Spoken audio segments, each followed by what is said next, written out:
रेकॉर्डवर आज तुम्ही उपमुख्यमंत्री शासन म्हणत असेल, पण जनतेच्या मनातला मुख्यमंत्री कोण असेल तर तो एकनाथ संभाजी शिंदे हा जनतेच्या मनातला मुख्यमंत्री आहे। नमस्कार, तुम्ही पाहताय मराठी मंडळी। ना मुख्यमंत्री पद मिळालं ना गृहमंत्री पद, अर्थ खातं अजितदादांनी सोडलं नाही आणि मलाईदार खाते देखील भाजपने शिंदेंना दिली नाही।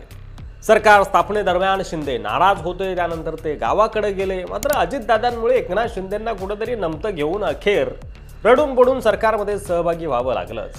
आता एकनाथ शिंदे हेच जनतेच्या मनातील मुख्यमंत्री आहे असं वक्तव्य खासदार धैर्यशील माने यांनी केलंय।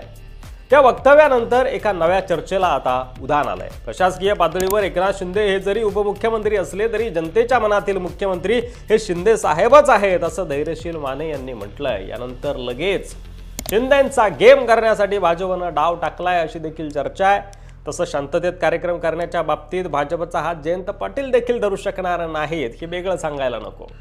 शिंदे वारंवार संधी मिळाली की आमच्या खुर्च्यांची अदलाबदल झाली असं सांगतात आणि तेव्हा मुख्यमंत्री पद काही मनातून जात नाही असा टोमणा अजितदादा मारतात। तो व्हिडिओ तुम्ही बघितला असेलच। तर शिंदेंना मनावर दगड ठेवून मुख्यमंत्री केलं होतं हे जाहीरपणे भाजपचे नेते आणि कार्यकर्ते बोलून दाखवतात, पण शिंदेंना मुख्यमंत्री पदाची खुर्ची सोडावी लागली याची त्यांना खंत आहे हे नाकारून चालणार नाही। तर शिंदेंना जास्त डोईजड होऊ द्यायचं नाही यासाठी भाजपा देखील सातत्याने आपले पत्ते फेकत असतं। आता तिकडे धैर्यशील माने म्हणाले की शिंदे जनतेच्या मनातील मुख्यमंत्री आहेत आणि इकडे शिंदेंच्या बालेकिल्ल्यात म्हणजे ठाण्यात पुन्हा एकदा गणेश नाईक यांच्या जनता दरबाराचे फोटो झळकले। मुळात ठाण्यात भाजपा कमजोर होता कामा नये आणि शिंदेंना व्यसन घालता यावी यासाठी भाजपचा हा पुढच्या पंचवार्षिकचा प्लॅन सुरू आहे। हे शिंदेंना यंवाना कळून चुकलं असणारच आहे।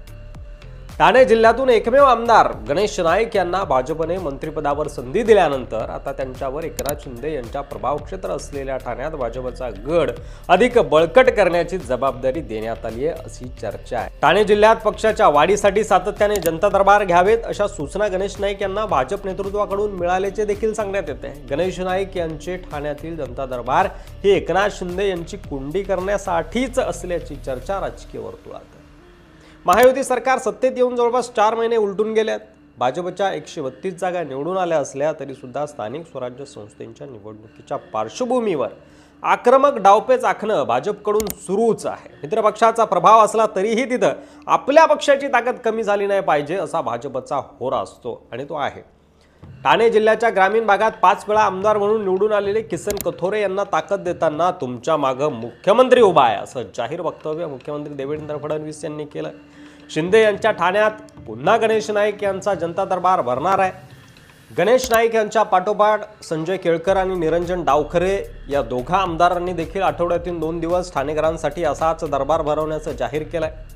शिंदे यांच्या ठाण्यातील बालेकिल्ल्यात भाजपच्या मंत्री आणि आमदारांना लोकांमध्ये जाण्याच्या सूचना वरिष्ठ पातळीवरून देण्यात आल्याची देखील चर्चा आहे। भाजपचे हे दरबार पक्षवाढीसाठी पूरक ठरावेत अशा पद्धतीची रचना करण्यात आली असली तरी यामागे शिंदे यांची कोंडी करण्याचं राजकारण सुरू आहे का अशी देखील कुजबूज सुरू झाली आहे। शिंदे भारतीय जनता पार्टीला डोईजड होऊ नये म्हणून फडणवीसांकडून हे डावपेच आखले जात आहेत का आणि कुठेतरी पुढच्या पंचवार्षिकला शिंदेंची बार्गेनिंग पॉवर कमी असावी यासाठी मित्रपक्षांना संपवण्याचं जे धोरण भारतीय जनता पार्टीचं आहे असा आरोप त्यांच्यावर होतो, त्याच धोरणाखाली हे सगळे डावपेच भारतीय जनता पार्टीकडून आखले जात आहेत का?